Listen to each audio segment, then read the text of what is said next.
Inspirational. Powerfully refining. And unapologetically controversial. Conversations with the Royal Empress. The entire world knows the secret of who you are. Now is the time to step into your queendom and become the Royal Empress that you're meant to be. One woman at a time. Conversations with the Royal Empress. Now Akila, she's the analytical Empress. Akima, she's the Empress that will challenge you. And Lakashay Nadira, she's the Empress who tells it like it is. Now, straighten up your crown and be elevated through conversations. Conversations with the Royal Empress.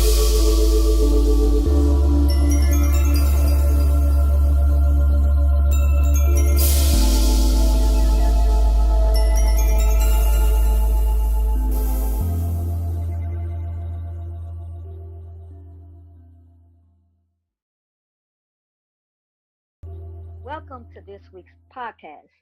I am Dr. Hakima Jihad Muhammad, and joining me today are my fellow co-hosts, Sister Lakashay Nadira and Sister Akila. Peace, everyone. Greetings. Thank you all for joining us today. We got a good, juicy topic today for you, sisters and brothers. We do. We have a very juicy topic, one very personal to myself. Today's topic is Eggshell Friendships. Now I'm going to ask you a question. Are your friendships toxic? I want you, my listeners, to take a moment to think about that one. And while you're thinking about it, I'm going to ask Lakashay or Akila to answer the question. What? What? Are your friendships toxic? I pray that not all of them are. Because then you got to start looking at the common denominator. But start looking at yourself, right? Right. If every friendship you have is toxic. But I know I don't have I would imagine that most of my friendships are not toxic, but I've definitely had some toxic friendships, toxic relationships. I've had friends who were so sensitive that you had to monitor your words, and you have to try to tiptoe around, or as I say, tiptoe through tiptoe to the tulip, or whatever that thing is. And we had a conversation before, Hakeem, and I told you I don't do eggshell friendships. I've just gotten to a place in my life where I don't want to have to concern myself with somebody being super sensitive about everything. Now, that doesn't mean that you shouldn't be tactful. That doesn't give you a license to just go out and be rude and say whatever you want to say to people. And that's not what I mean. I don't think that just because we're friends, I have a right to say stuff to you, that's hurtful. But I shouldn't have to walk on eggshells, meaning every little thing that is said to you, you're offended, or you can't handle it, or you're viewing somebody in a certain manner. You just got your own issues, and you can't handle certain conversations. God forbid, don't ask and then get offended. If somebody asks you your opinion and then they get upset about what you said, then don't ask. Yeah, this topic is really interesting, to say the least. I would, as Akila answered the same question, I would hope not. When I hear that toxic friendship, eggshell friendship, I must say that maybe in the past, I know I probably have had friendships or relationship situations where there has been some level of toxicity. Now, where those friendships stand today is a different story, because, as you grow, then to protect yourself, you have to make sure that you are always moving upwardly. And in doing so, because everything that we do, we want to make sure that we're growing. A toxic or a eggshell-like friendship will stunt the growth of the friendship or the relationship of any kind.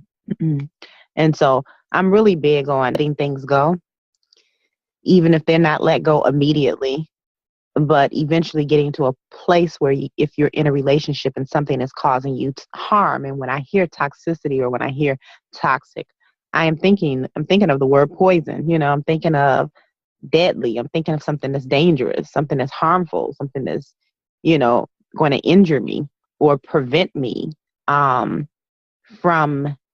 being able to be free.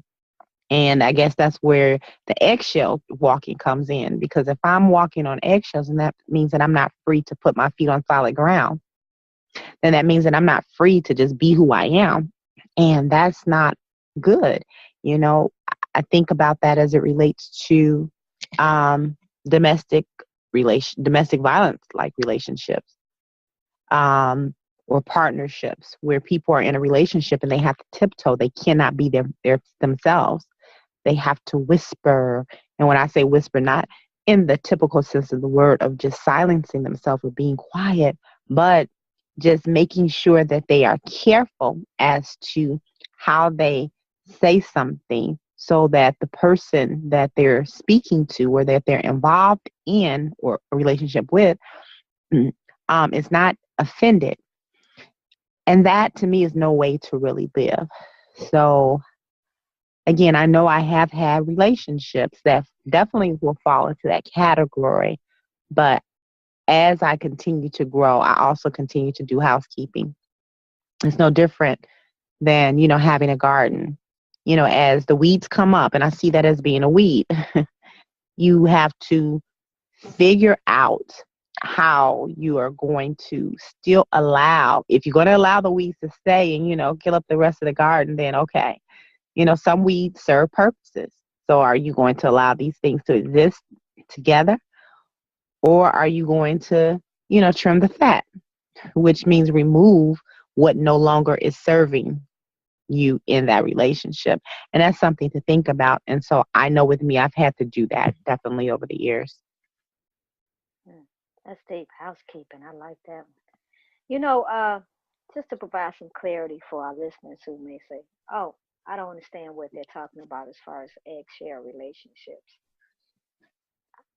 I want to discuss an article from Psychology Today that was posted January 28th of 2016, and it pretty much breaks down the eggshell relationship. The eggshell relationship is when you're actually in a relationship with someone that's emotionally unstable. That means you have to handle them with ease to prevent an emotional outburst. I mean, that's not healthy. I mean, there's no trust in a relationship. I don't know.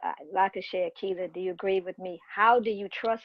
How do you have trust in a relationship where it's like, I'm afraid to be honest with you and share my feelings because if I do, there's this big emotional outburst. There's some emotional instability with the person that I'm in a relationship with, friendship or what have you. How can you function like that? It's too much instability. It's too much emotional instability. Hence my I don't do eggshell friendships. I've I've done them in the past. What I've done personally is I compartmentalize people, and I understand now where someone is, and so I deal with them accordingly. And it's one of my good friends and also a friend of Lakisha. We always mention her. Moni Rashad used to say it's okay to love people from the balcony. And so I think that I've just gotten to that place in my life where I understand that there are some people that I simply have to love from the balcony.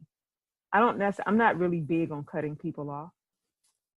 I'm not big on cutting people off, but I don't believe that I should have to, you know, kind of suffer or, just be always on guard because I think that this person is going to have some kind of outburst, or you're going to have some type of argument that you're not interested in having, or you're going to be blamed for something that you really have nothing to do with, you know? And I see a lot of people like that. I had an example some years ago. A friend of mine was having trouble in a relationship, and she confided in me about it, and she talked to me about it. And I was always told, my mother had told me, don't get involved with nobody else's relationship. You know, don't just stay out of that. And so one day, because things were going wrong with her and the guy, she told me that it was my fault somehow that what was going on in her relationship was going on in her relationship. And I'm sitting there just dumbfounded, like, what? But you blamed me. And so it was just, but that was that unstable mind that you're in such a crazed place because of what's going on in your own situation that, you know, I say something, it's almost like a trigger, you know, and you just go off on me. And so what I told her, I said, let me tell you something right now. I said, don't tell me nothing about your relationship ever again. In fact, when she would bring his name up, I would change the subject. Wow. Like, nah, because I'm not gonna dance around that with you. So therefore, I'm gonna remove myself from that aspect of your life altogether. I don't want to hear nothing about your relationship. I'm not the friend for that. So, you know, I think it's just some of it, I believe, is having to set boundaries with people and letting, and, you know, I don't know if it's almost a drawing a line in the sand, but you have to let people know what you're not going to tolerate from them either. And if I can't say anything to you, you know. You know, I had we talk about eggshell friendships. You know, and I had a friend um, that, I won't say had a friend, I mean, we're still friends, but, you know, that when you go through a situation, the tragedy or the situation or the seriousness of the situation could change the deepness of the relationship. So now you ain't girls no more, you just cordial. So I had a situation with someone, not to go in depth, but just not to go deep into it, but just to state that there was a situation that occurred where that person took my actions personal against them, and it really wasn't directed to them. And they were upset about it, and it just changed the dynamic of the relationship. In a relationship, with you're going to have conflict. I mean, in the world of conflict resolution, Mm-hmm. when you approach conflict and you overcome it together, it deepens your relationship. So when you get to that fork in the road with someone and there's conflict and they choose to walk away and not necessarily work with you to overcome it, they necessarily wasn't a friend anyway. Yeah. You all agree with that? Yeah, I think sometimes it's envy and jealousy though. It's hidden, you know, and it's hidden behind the smiles and the, you know, I'm happy for you type of thing. I can go back to years ago. I had a friend who actually told me one day that she envied me. She told you that? She told me that. Wow. And she said what she envied though was my ability to only date one person, which is crazy because we were teenagers. And that's That is just great. and that wasn't something that she had done. And and I was like, that's interesting. But mind you, fast forward, our friendship actually ended. And when the friendship ended, I realized I didn't do anything to her, but just be me. Mm. And that sometimes being yourself is too much for some people. Man, that's And deep, ain't it? yeah. And Because so you're not bringing harm. You're just mm-mm, existing. I just exist. So, You can't apologize for that, can you, Akira? I sure Can you hope not. apologize for that? I No, don't know. man. How can you apologize for living or existing? Right. I'm here, and I'm happy to be Wow. here.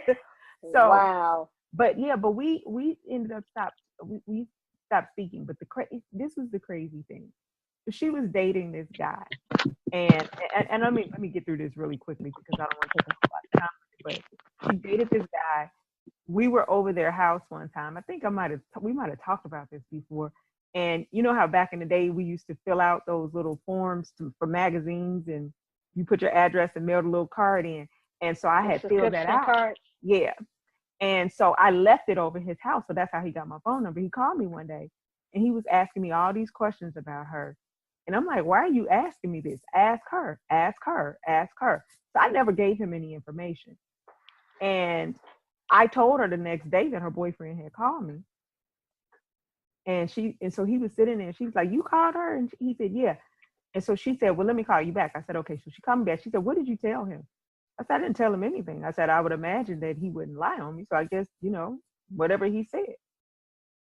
She stopped speaking to me because she claimed that I told him all of these things about her that I never told her. But my thought was, that was your escape. That was how you were to get out of a friendship that you didn't know how to get out of because it forced a mirror in your face that you didn't want to deal with about you. And, Ooh. and I mean, and it happened. And, when I would see her, over the course of the years, I speak anyway. And I couldn't understand why she had this thing with me. Whereas there was this other girl who she was buddy with who actually tried to hook her man up with another woman. What? And she stayed friends with this chick, like seriously. and listen, when she and I was friends, I like defended her regularly. I got into it, of course now we're young. I got into it with men over her, like I'm getting ready to fight a man because of her. And I mean it was just crazy because she, people were saying different things about her that she told me it didn't happen. So I took her word for it. So, I'm like, hey, I ain't big as a gnat, as they say. And I'm jumping Yeah, you're not. trying to fight somebody for her, right? So Oh, that's funny. I have to say this though for our listeners. The Kia is small, but she ain't no joke though. I mean, she's small in stature, but she ain't no joke. I wouldn't mess with her. I ain't gonna lie. oh yeah, right. You know what? I want to read another article I got from Psychology of Today, and I like reading it because they'll bring um, psychology information. They'll break it down to the simplest form so that you can understand it. It's not in this doctor language. It's just in simple everyday language. But it's 8 signs of a toxic friendship. So I have to read them because this is some good stuff. Sign number 1 of a toxic friendship. You find yourself in a competition with her or other best friends. Isn't that something? You shouldn't be competing with your friend, or they should competing with you. If that's the case, you know you're in a toxic friendship. Sign number 2 of a toxic friendship is there's an imbalance in talk time. All for the friend, none for you. So everything is about them and nothing about you. That's a toxic relationship. Number 3 of a toxic friendship is your best friend blurts out criticism with a self-righteous attitude. So pretty much they're judgmental on you. They're too critical on you where it's like, okay, it's one thing to be my girl, my homie, and you really trying to hold me accountable. Then there's another thing they're just trying to find fault. You're nitpicking now. Sign number 4 of a toxic friendship. Who calls who? If you chasing them down, they ain't really no friend, right? If you got to be chasing them down, they're not your friend because people make time for people that's important to them. Sign number 5 of a toxic friendship is your best friend tells you that you need to change. Yeah, some instability right there. They're emotionally unstable. I need to change, but you don't see where you need to change. Goes back to that criticism, that extra criticism of you. Sign number 6 is you're walking on eggshells. We're talking about that, right? Mhm. First, you're fun to be with this person, but then it gets to the point you're like afraid to be you around them because, oh my God, I don't want to trigger them emotionally. And Mhm. that usually what happens when you're with someone that you're walking around with on eggshells. Sign number 7 that you're in a toxic friendship. You're riding an emotional roller coaster with them. Isn't that crazy? Mhm. I mean You that's had this that's bond at first, and then no, it's no longer a bond. It's this emotional roller coaster. You're like, it shouldn't be that way. It shouldn't be that way emotionally. It's these ups and downs, these ups and downs. It shouldn't be that way. Sign number 8 of a toxic friendship is the stress starts to settle in your body. So we're basically having a relationship with this person, you're starting to get sick. It's basically mm, what's going on. Eight, eight important signs that you're in a relationship. They're all deep. I mean, they're all important. If you can relate to any of those signs, you need to reevaluate that relationship. If any of those 8 signs are something that you can relate to in a relationship with a very good friend, you need to reevaluate that friendship. although I would say that you can take some of them are a little bit questionable because the one of the ones that kind of stood out to me when you said when somebody tells you you need to change, and you know what, but you might need to change. I So, said evaluate. I ain't say cut oh, them off. I said evaluate. evaluate. Oh, okay. It's like, Uh, oh, I gotta look at this one. But you're right. I guess a good point. Maybe you're the toxic person in a right, relationship, right. So right? I'm just saying, like, just be careful as we're putting that out there. That make sure you're not the common denominator. You know, are you?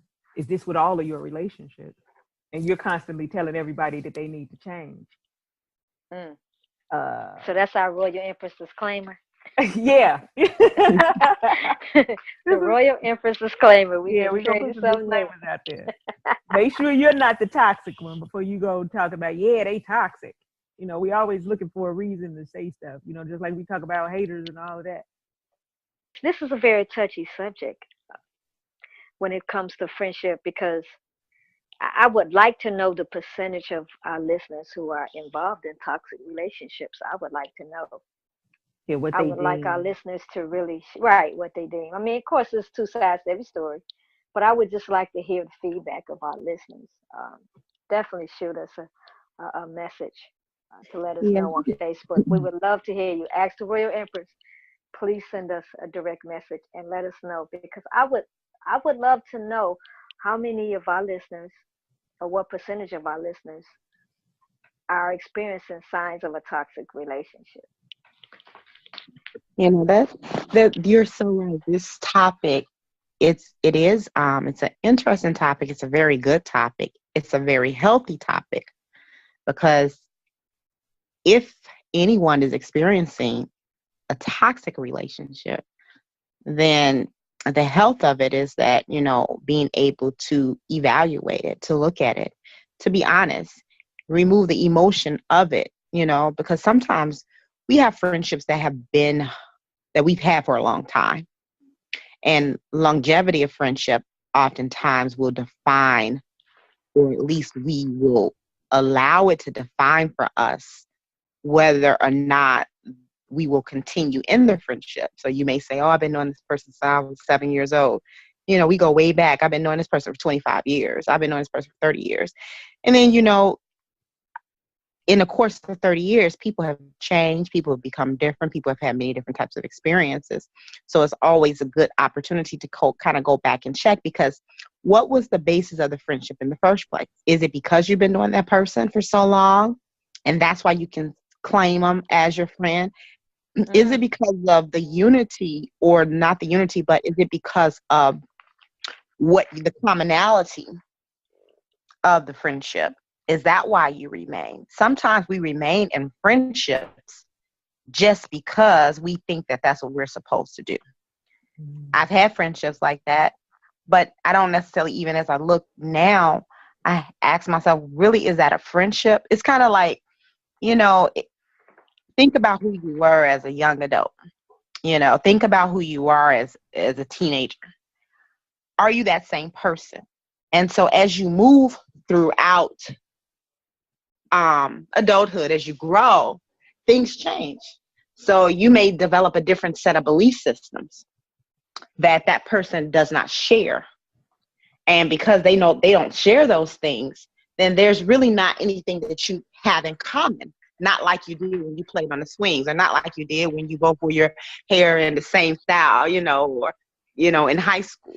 So everything requires that you reevaluate, where you are. And if the friendship should last, then that is a wonderful thing, because in truth, it was a friendship. But to me, it's always good to go back to the why. Why were we friends to begin with? What is it? Because when we grew up, our parents were best friends. I was always at your house every Saturday. We hung out. We went on vacation together. So that makes us friends. But was it a real friendship? Did I even really know you? Or was I forced to be in this relationship with you because our parents shared something, So it's easy and then sometimes when you think about people, we all have different personalities naturally. And some of us are afraid to break chains because it's a comfort. It's all we know.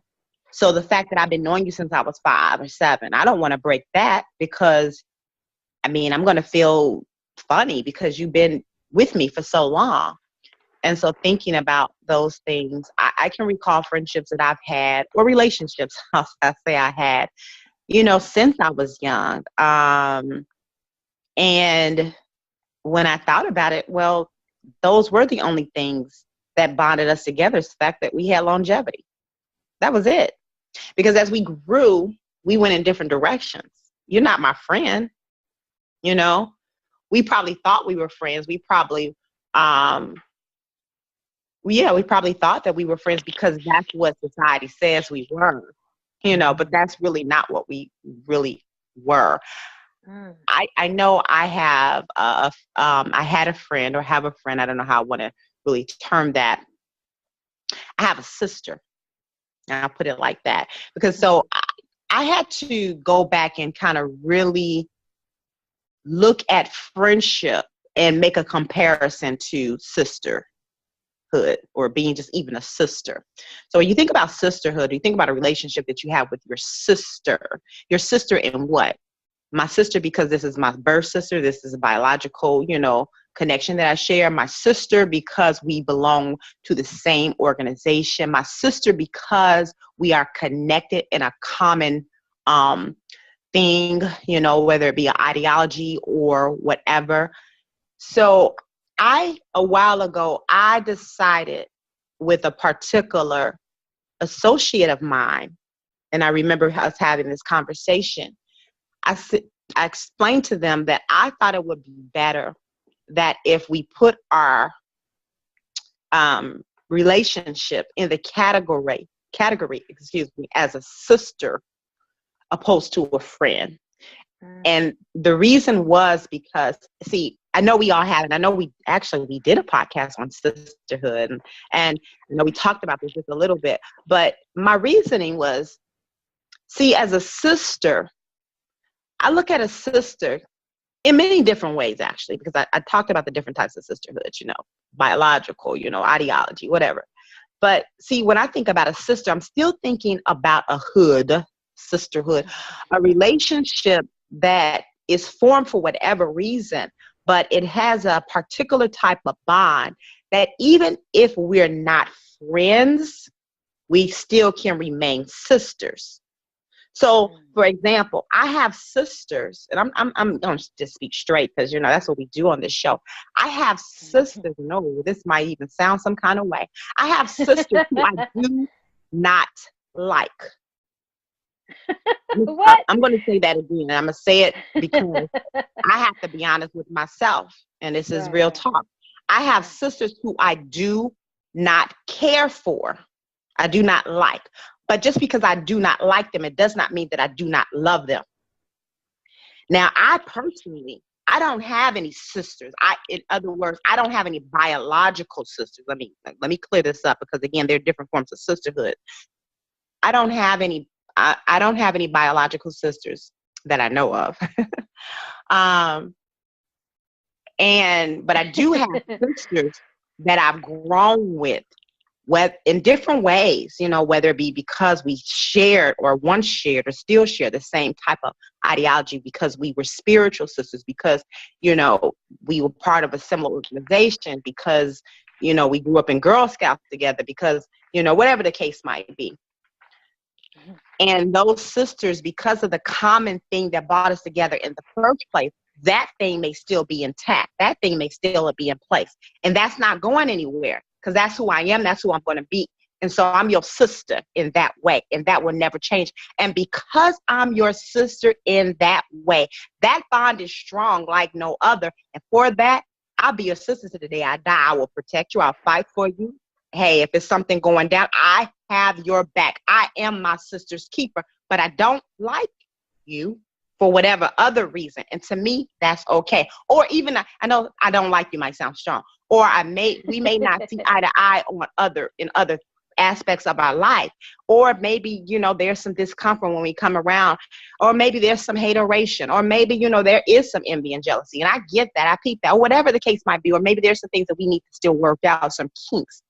I'm okay with that, because I don't necessarily have to deal with you every day, but I'm still, no matter what, again, because that very thing, whatever it is, that commonality, that thing that we share, that is greater than the so-called friendship. So this is why I would rather put it in the category of a sister, sisterhood, because see, that's not going to break. It's like if I did have a biological sister, I'm assuming, and I can only assume this based on what I've heard other people tell me, whether, you hear some people say, hey, blood is thicker than water. I don't know how I necessarily feel about that, but I get it.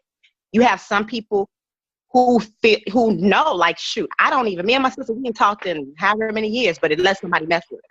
Let somebody else talk about it. Let somebody else do something. And that's how I feel when I think about my sisters. No matter what, I'm going to have your back. But is it not okay that I don't agree with you? Is that not okay? It's okay. We just don't maybe walk in the same circle, in terms of friends. You're not the person I'm getting on the phone calling if I have an issue. You're not the person that maybe I confide in. And so, again, with that relationship that I was originally explaining that brought us to this point, that came up. And I said, you know what, it's probably better that I put you in this category, that we kind of work from this place, because that's more comfortable for me. Because what it means, and not even so much comfortable for me, it's probably better for us, because it seems like we kind of keep going in and out. We kind of keep having like this eggshell kind of thing. We keep having like this toxicity that keeps manifesting. So since we can't seem to kind of get that together, and maybe we will, maybe it's just not right now. Maybe we're going through a growth spurt, because hell, we've been knowing each other since 25 years, and we've changed. So as we grow and develop, we will change, and maybe we become better. And maybe at a certain point, we will get to a point where we can be friends again. But so that we don't break things completely to where you're like, hey, you out the box. Let us remain sisters. Because a sister never dies. A sister still has, for me anyways, it's a connection, again, like no other. And I still will protect my sister. Nobody else can do anything to her. We might not get along, but I still got your back. So, yeah, I've had situations to where I had to kind of go from friendship zone to the sisterhood zone, just to keep the peace and not to break what the commonality brought together. That's what I was just thinking. Sometimes it's growth. It's just your growth is so far ahead of that other person. And, you just kind of have to remove yourself, or just kind of reassign what that friendship or sistership, what that really looks like, just to maintain. Because I think sometimes, even if they are that person, if you love them, it's like, I love you and I want to accept you for who you are, but who you are just doesn't work for my day to day. So, you know, I'll always have your back, but you know, just that day to day thing just doesn't work for me. Dr. Shay, you touched on a good point about sisterhood. Sometimes we feel we need to put everybody in a friendship category. Everyone's not going to be your friend, but everyone's going to be your sister or your brother. But in our case, every woman is going to be your sister. We need to understand that you may not have the same things in common, and just because you don't have the same things in common or don't see things eye to eye does not mean that you cannot still have love for each other. Does not mean that you still can't be sisters. You may not hang out together. You may not shop together, or you may not be on the phone for 8 hours with each other, but that doesn't mean that person is not your sister. And that was beautiful. I'm glad that you touched on that, because that's a roadmap for our sisters who are in toxic relationships, because the reason why many of our relationships are topic, you touched on it too, Akilah, is people are growing, and you grow differently, and that growth someone may not be able to recognize, and now that person has grown into a new person, a different person, and now you all no longer have anything in common. You no longer gel with each other. I think about the song Tupac. See, it's my turn to do a song, Akilah. Nah, it's my turn. You always come up with a song. That's But right. I'm gonna dance song, either way. you're right. That song, I'm not mad at you, that Tupac made when he talked about his friend, and he talks about, you don't want to chase the women no more. You don't want to chase the money no more. You're a Muslim now. Now you want to get married. But he's saying, I ain't mad at you. You still my brother. And I just think, see, Tupac was he's like years ahead. But I'm just saying that proves a point right there. It's a great example. I want to use Tupac as a great example of why you can be a sister or a brother to someone, and you not necessarily have to be a friend. People change. Right. That Well, man, that very well put. yeah, that was I like that you brought Tupac into the conversation. At least that song anyways, because that was perfect. That was perfect. Can I sing the song? Wow, that was I ain't classic. mad at you. I can't sing it, but I just love That that was my spirit. jam.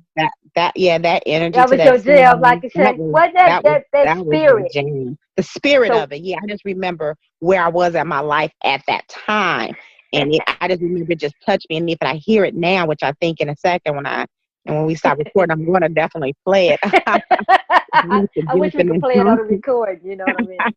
It was man.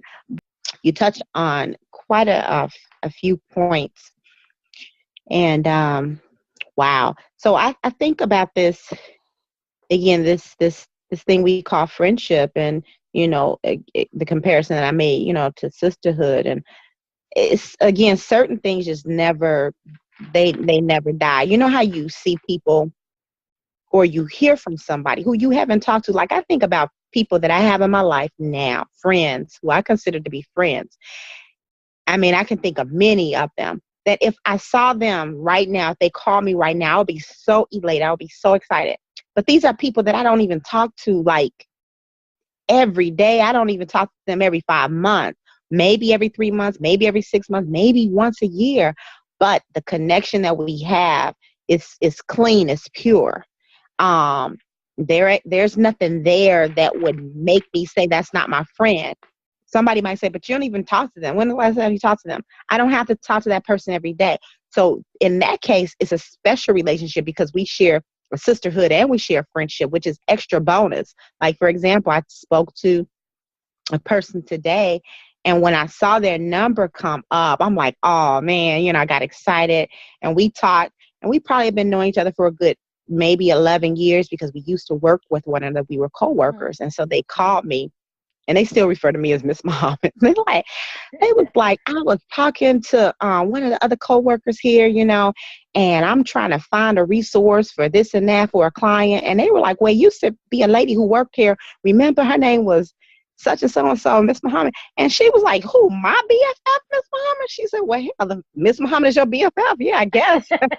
And so he said, I had to call you. And I was so elated to hear from her. We kind of caught up. And when I got off the phone, I just remember the feeling that I had, like, man, that's my sister. That's my friend. That's my girl. The last time we talked, it probably was about 8 months ago.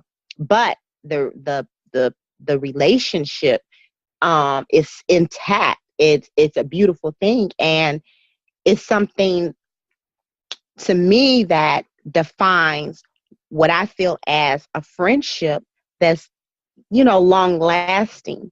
When we think about toxic relationships and eggshell, see, think about an eggshell. Eggshell is like, again, when we're talking about walking on them, hell, because they break. They break easily. They're fragile. Yeah, fragile. Fragile. Oh, that's a very good way to describe it. And Fragile. it's like, ooh, at any point, this thing can pop off. At any point, one false move and it's over. That's almost like living in fear. It's like driving a vehicle that it's almost on its way out there. You really don't even know what's wrong with it, but you just know that, shoot, this thing ain't gonna last long. We didn't probably max it out. So I have to stay close to home with this vehicle because I can't put it on the expressway. I got to drive the side streets because one false move, it might fall apart. Who wants a friendship like that? It requires attention. It requires maybe an immediate surgery. It requires that if I don't get to the gas station, if I don't get to this auto mechanic shop quick, shoot, there can be some fatalities here. It's like the friendship is on life support. Now, it's not to say that friendships may not get there and it can't still be a friendship that can be worked on, because just like a relationship where there's husband and wife or, sister and brother, sometimes there needs to be repair. Now, Keela made a good point earlier where she said, which I thought was interesting, when you stated that, you don't necessarily believe in cutting people off. If I'm quoting that correctly. Yes, you are. Is that how you? Mm-hmm. Okay. Yeah, I'm not big on cutting people off. And I like to, know more about that and why. But when you said that, I was like, that's interesting. Because with me, I will cut people off quickly, like disconnect you and unplug you, from life support, kind of cut you off. Now that could very well be a defense mechanism for me. And the reason that I do it is because I feel like it is important for me not to be in a relationship that I consider to be toxic. It's like, if I'm in something and I feel like it is not serving me, if I feel like I'm in something that I feel like is taking away my own life, my own breath, that is interfering with my growth and my development, something, that is impeding my progress, then I may need to get the scissors out and disconnect myself from an environment that is unhealthy for me to be in.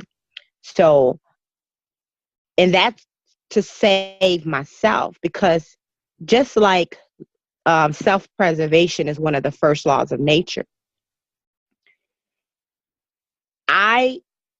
understanding that the safety of us all, or the life of us all, is important. Naturally, as somebody who is in a swimming pool and they're drowning, or they feel like they're being suffocated, at the end of the day, they're going to attempt to try to save themselves first. They're going to try to grab and hold on to anything that they possibly can. So when I see something coming or that has gotten in my way that's preventing me from being able to be at peace, be in harmony, be in a state, of uprightness, then I will disconnect myself. I don't have any problem doing that, because I feel like it is better that I disconnect myself from that relationship than to continue it and for us to both suffer, So that's my reasoning. But Akila, I would be interested to know your thoughts. On why I don't cut people off. Why don't you cut people off? I don't cut people off because I let people cut themselves off. To be perfectly honest, Interesting. and most people will do that if they are truly the toxic person and you don't give it energy, they're going to find a way to get out of that relationship anyway, and there's nothing that I really have to do about it. I also am the person that I accept people for who they are. So if I say, okay, this is a toxic person, then I think I talked about earlier how I compartmentalize and I put people in categories. And so I understand the nature of who this person is and what they can or cannot be for me. But I don't have to dismiss you completely. I just know that there are certain aspects of my life that you are not a part of and that I don't need to put you in, because that's just not the place that you have in my life. But I don't need to cut people off. I just, and like I said, but if you cut yourself off, don't look for me to come and try to bring you back.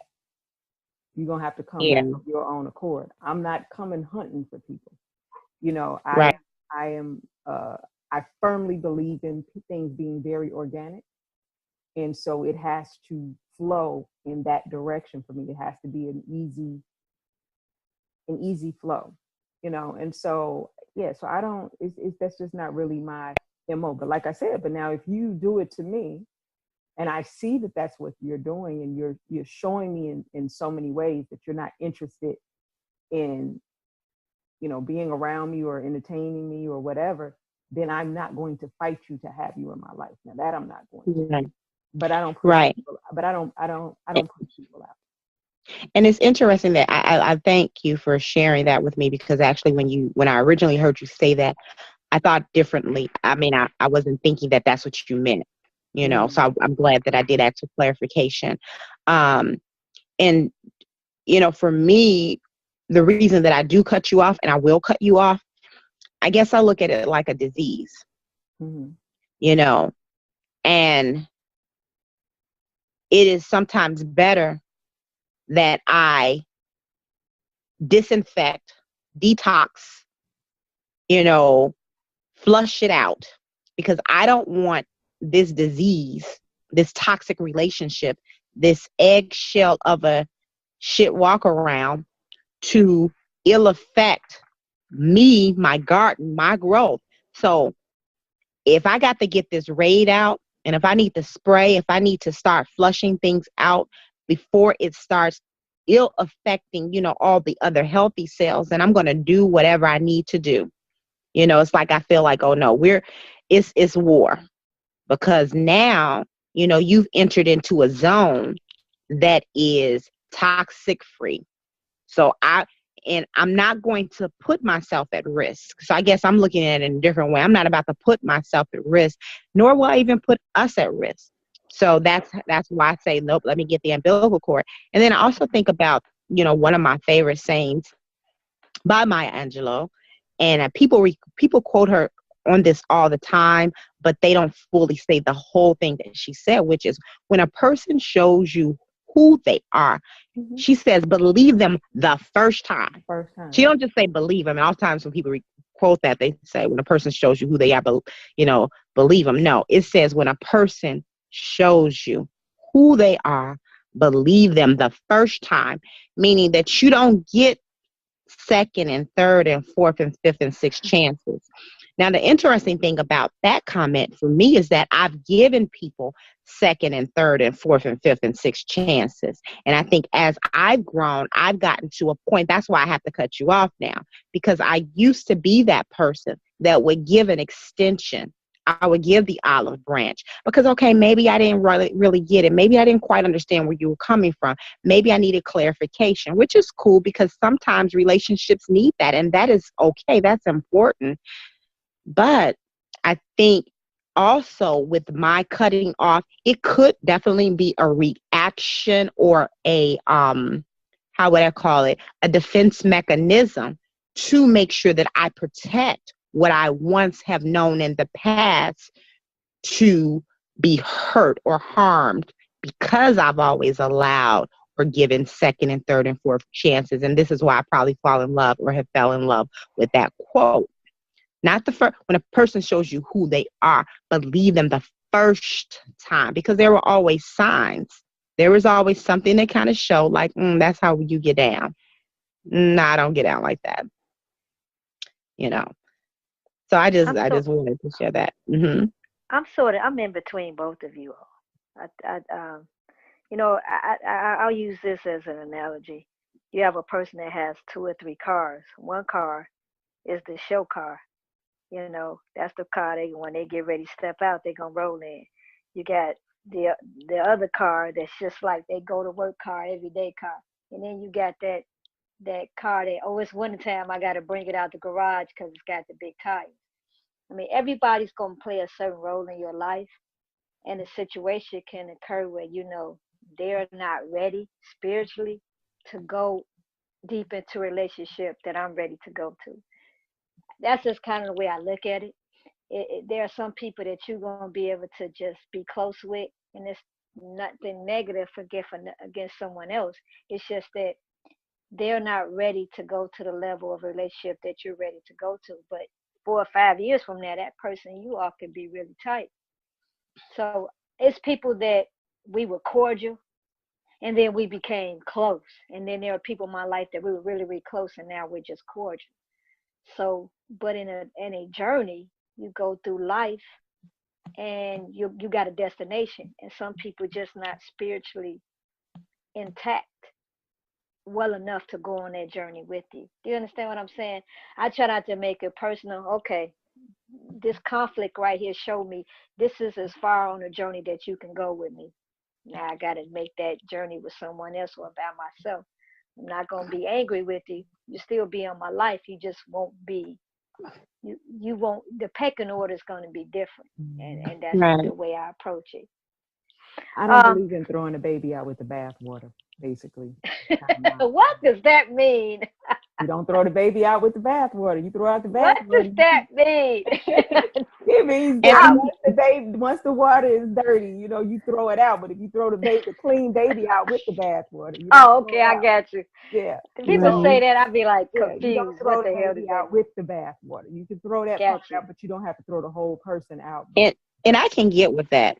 Yeah. So I just, like I said, I am the queen of loving people from the balcony.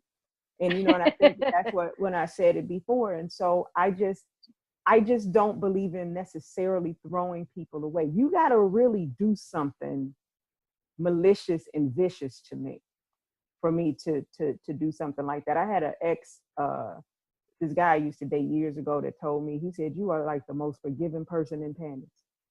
And I started crying. What? You are the most forgiving person in panties. Oh my God. And I was like, what? And he said, he said, "I think you forgive too much." And wow. I don't know that that's the case. So I'm not going to let people use me. So I believe, and I always use Maya Angelou's quote till its fullest extent.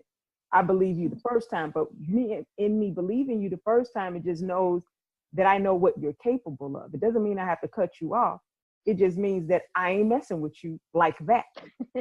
So, so my big thing is to treat you accordingly. I don't have to cut you off because there still can be some good even in that person, or even if it's meant that my walk with you is to give to you something that you might actually need. And so do I want to cut off the opportunity to be a blessing, or for that person to bless me in some kind of way, because it may challenge me in a way that I've never been challenged for, which still offers growth. I'm saying growth. That still offers growth for me. So I'm just, like I said, that's just not my thing. Now, again, I'm not coming to bring you back if you decide to cut me off. That I won't do. But for me to actually cut somebody off, that's just not really my MO. And that's interesting, real quick, that you say that, because when you break it down like that, again, I see that being a part of how I operate too. I think what happens even when I will cut people off, see, and it depends there. I guess I have levels of cutting you off. I'll cut you off, and I may still have to deal with you, but I've cut you off, and in my mind, I know who you are, I know what you're about, and I'm not getting down with you like that. But we here because we big people. Got to put our big girl and boy underwear on. So I'm going to deal with you within a certain way, but in my mind, I've cut you off. Then I have those people that I've cut you off. Like, no, you can't even come within my no feet of me, because you had to do something really bad to me for that. yeah, and that's usually because of something like that. It's not anything petty. It's not anything petty. Yeah, so I think I have two, like you talked about, compartmentalizing people. I think you go in this garage and you go in this one. You people over here, yeah, I cut you off, but my disconnect from you, I still know I have to deal with you. It's like employees, I guess, when people work with certain people. Or family. Or family, right. I still got to deal with you. And so, I might see you, you be in the same place. I'm not going to break your neck, but I know all about you. And my eye is open. My left eye is watching you. So you just going to stay over here, opposed to just like slicing, just slicing and dicing. God knows we got toxic family members. I think everybody can relate to the fact that you have a toxic family member. And it's like, I can't make you not be related to me, but I can make sure that you're not interfering in my life where you're disturbing my peace. And that's what I kind of meant earlier when I was dealing with putting people in categories of friendship and sisterhood. Because see, the family is what drew us together. We came from the same birth. We shared wounds, but whatever the case. Yeah, we come from the same lineage, the family line. And I think, it reminds me of dealing with my beautiful people. Yeah. I love my people. But my people can get on my nerves. My people can have me fussing and cussing under my breath. But I still love us anyway. I love us regardless of our faults or whatever we might bring to the table. But they still my people. Now let somebody else talk about them. Let somebody else talk about my people. We going in. We going at it.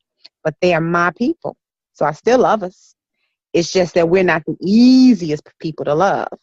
Oh, they're hard people to love. Because we're hard-headed, stiff-necked, and rebellious, and toxic as hell. And toxic as hell. That brings us to our solution stage, ladies. We gotta give our listeners some solutions. So one of the things we talked about was checking our emotions in a relationship. Sometimes if the commonality is us, maybe we're the toxic person. We're the reason why the relationship is like walking on eggshells. We could be the common denominator. So I challenge our listeners to check your emotions in a relationship. Make sure you're not the one adding a toxic environment to the relationship.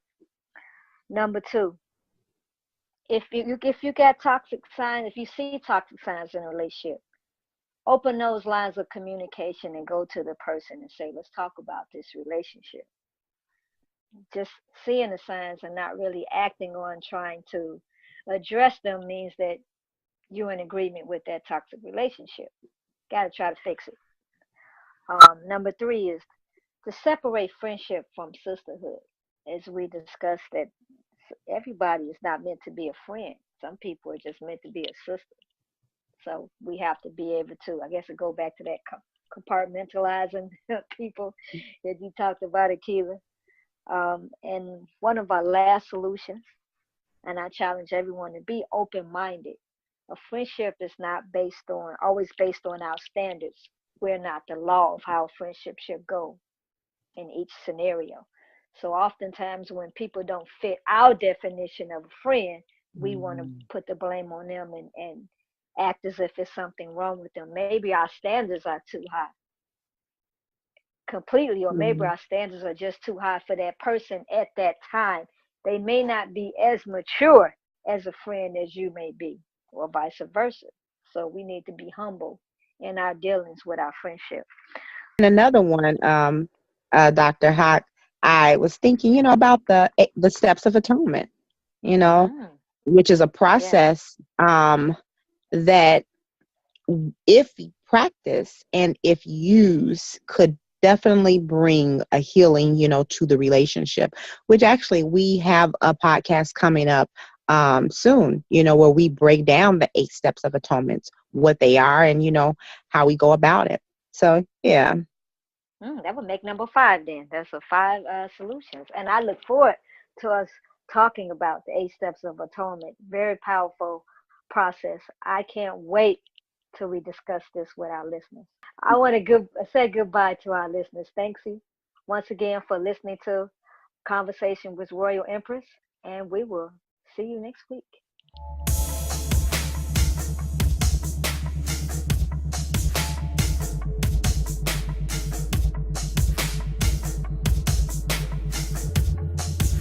Thanks for listening to another episode of Conversations with the Royal Empress. Tune in next week for another enlightening conversation.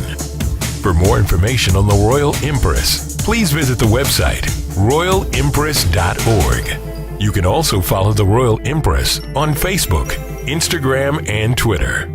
Conversations with the Royal Empress is a subsidiary of the Royal Empress organization. All rights reserved.